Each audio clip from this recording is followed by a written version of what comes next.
I've never seen Parliament Square looking so filled, so beautiful and so happy as on this day. Thank you all for being here today. Don't touch it! Don't touch it! And when I was declared elected 3.5 hours ago, I announced to our conference that my first action in this new position as leader of the Labour Party would be to come to a demonstration in support of refugees, the right to asylum and the human needs of people all over the world.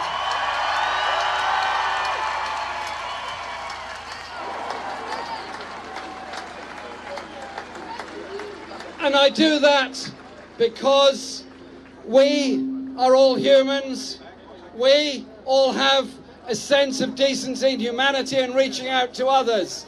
And I am shocked beyond appalled at the way so many and so much of our media over so long endlessly describe desperate people in desperate situations as the problem. Desperate people in desperate situations as people who are trying to travel or move illegally.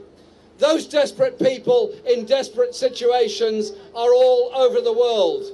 There are more of them now than at any time ever in the recorded history of this planet. They are victims of war.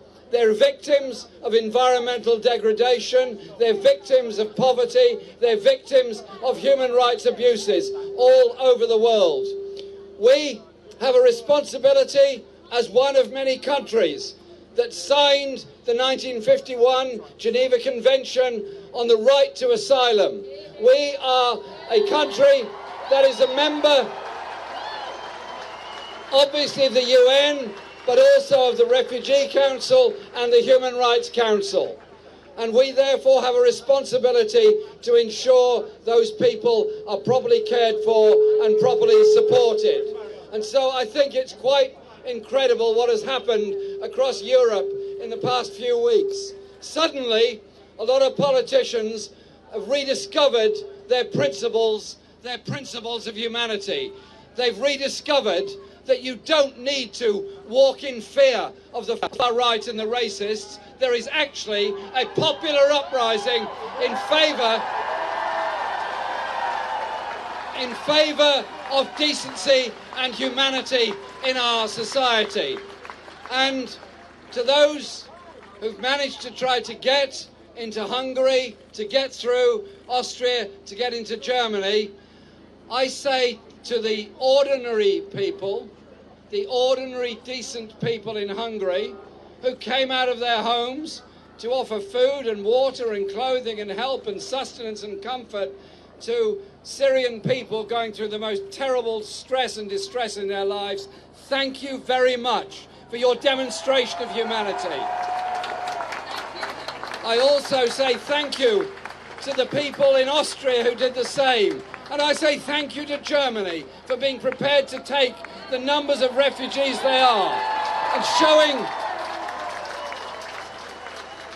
showing the way that should be followed. I also say that we need to have a thought as to why people end up in such desperate situations. I've been in Parliament a long time and I've seen many decisions taken. And in moments of clamour and moments of fervour, decisions are made, go here, invade there, bomb there, do this, do that. It's the easy situation, the media build it up, there's lots of military advice, there's lots of apparently simple and easy solutions. Tragically, wars don't end when the last bullet is fired or the last bomb is dropped. The mourning and the loss of soldiers of all uniforms goes on. The mourning and the loss of families that lost loved ones because of bombardments and fighting, that goes on.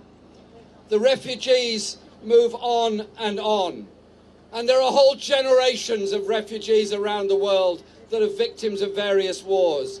So those desperate people in camps in Lebanon, in Jordan, in Libya and so many other places. Desperate people trying to cross into Turkey and other places. They are all, in a sense, victims of wars. So surely, surely, surely, our objective ought to be to find peaceful solutions to the problems of this world, to spend our resources on helping people, not hindering people, and to try and bring about that world of decency, human rights and justice. And so, none of this is simple, none of this is easy.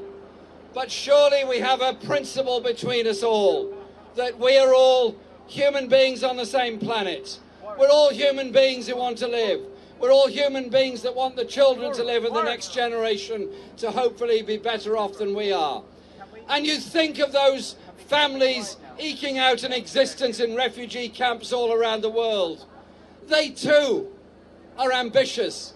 Their children too want to be artists, poets, writers, engineers, lawyers, journalists, medical practitioners, doctors, and everything else. The waste of human resources by the lack of human rights is one of the great crimes of the last and this century. So today here in Parliament Square, we as ordinary decent people stand up and say to our government, recognise your obligations in law. That would be good. Recognise your obligations to help people, which you're required to do by law. That would be good. But above all, open your hearts and open your minds and open your attitude towards supporting people who are desperate, who need somewhere safe to live, want to contribute to our society, and are human beings just like all of us. Together in peace, together in justice, together in humanity. That surely must be our way forward. Thank you.